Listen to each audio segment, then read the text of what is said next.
Hey, what's up? Dave with Brazos Valley Strength. And today I wanted to make a really quick bench press video that I guess is really meant to just be an addition to two of my previous videos and hopefully can help kind of tie all of these things together. So the two videos that I'll be referencing here are going to be my Flare Your Elbows video and my Self Unrack video. I think both of those are really good videos that probably everybody watching this video should watch. But I did get a few questions on both of those videos and wanted to make this to hopefully connect all the pieces together. So the two main things that I'll be covering are how quickly you should press the bar back over your shoulders. I think I mostly covered this stuff in the Flare Your Elbows video, but I'll have a bit more to add here. But I think the main thing that I'll really be trying to cover in this video is where the bar should start over your chest. Because I do hear this recommended relatively often from other coaches, and it's actually something that I see very, very often in the gym. And I actually think it's maybe a bigger problem than people realize, because maybe not everybody watches my videos, but I do think this is an issue. So the main thing that I'll be talking about is whether it's good or bad to have the bar starting more out over your body rather than directly over your shoulders. So I think some of the perceived benefits of starting the bar more out over your chest is that it makes the bench press feel very, very short. So if you start it more over your body, I think sometimes people feel things like, oh, you can feel your lats more. It makes your arch feel bigger. And I think most of that is just because the total amount of movement from where that bar starts out over your body to that high touch point, and again, all that stuff is in the Flare Your Elbows video, to that higher touch point can feel like it just doesn't move as far as the bar starting more over your shoulders. And I think that that's probably true. I think that that's probably a pretty overall efficient movement. But I guess I don't really care that much like how efficient the descent is if it interrupts what we need to do during the ascent, during the press of the bench press. And I think that a lot of times people don't follow that logic that I'm saying here, that I do think the bar needs to get back over your shoulders. And they take that very efficient kind of straight line bench press. And I think that this shows up most of the time, and even the whole video that I'm referencing here with the bar starting more over your body shows up a lot more with wider grip bench pressers and kind of bigger arch bench pressers, that they can get away with holding that bar further over the chest, and there's just not going to be quite as much horizontal displacement of the barbell in the first place. And so a lot of times with lighter reps, it feels very, very good to have that bar just move that very short distance and not actually press the bar over your shoulders. But I think what happens very often for people is that they take that bar path, they start it over their body, they take that very short, direct line to their chest, and they press it back up to that position that's a little bit more over their body. And it works great. Then they get heavier, and then they run into that position that is stuck kind of right off their body, maybe in the bottom third of the bench press, and they don't really know why they're getting stuck in that position. And to me, it's relatively simple that we have to be able to get the bar over our shoulders, which is going to be our base of support of the movement, to be able to have our full ability to transfer force into the barbell. If you need clarification on that, I'll put the video here. That's the Flare Your Elbows video, is that we're trying to get the bar in a position to be able to actually transfer force most effectively into the barbell, and maintaining our center of mass over our base of support is like, that's the whole thing. So when people are taking that really direct line, it can lead to big failures in the middle of the rep that they don't really know what's going on. Or as the bar does get heavier, the load gets heavier, they start clipping the J-hooks a whole lot. And they don't know why that's happening, that when the bar is getting heavier, they start clipping it.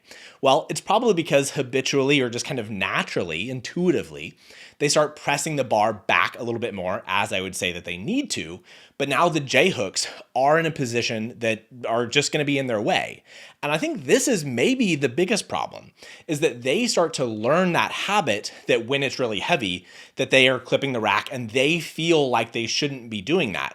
And so instead of allowing the bar to get where it needs to go and where it's kind of happening naturally, they start trying to keep the bar away from the J-hooks, and their bar path becomes suboptimal. It ends up being a weaker bar path because they're not allowing things to move back where they should.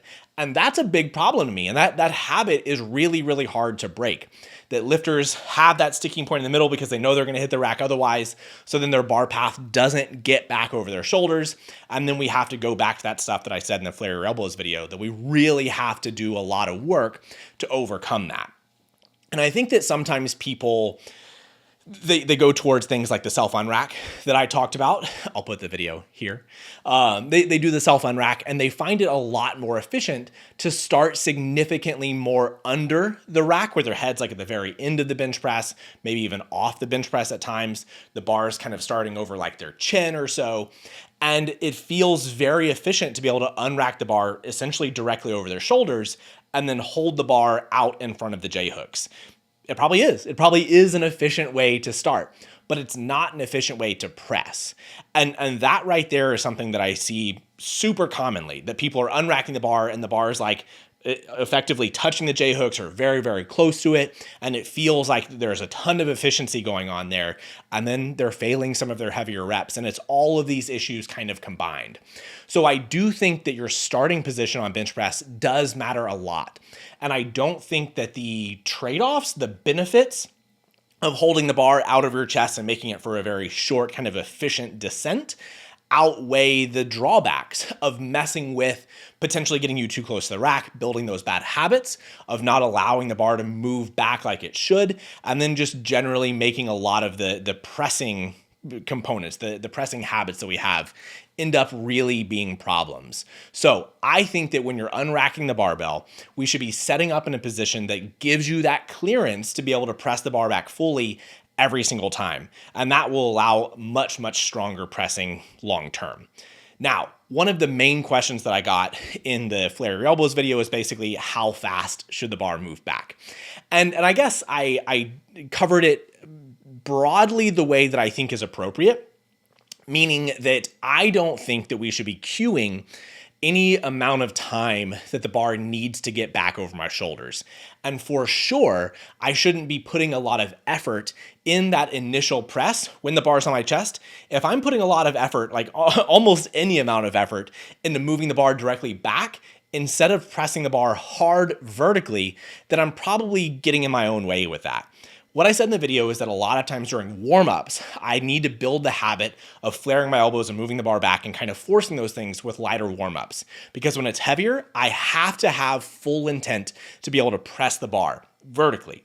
And the habit needs to be there that my elbows need to move back and the bar needs to move over my shoulders. But I don't think that that's something that we should be actively putting a lot of intent into initially. That if my initial press, it has a lot of like horizontal force to it, I don't think that that's going to be beneficial for most people. So it's just habit. And that's why the unrack, the starting position of the barbell to me is so important. That I have to have in my head just automatically that the target position that I'm finishing is going to be somewhere over my shoulders and not over my body. If it's over my body, I'm going to target that position.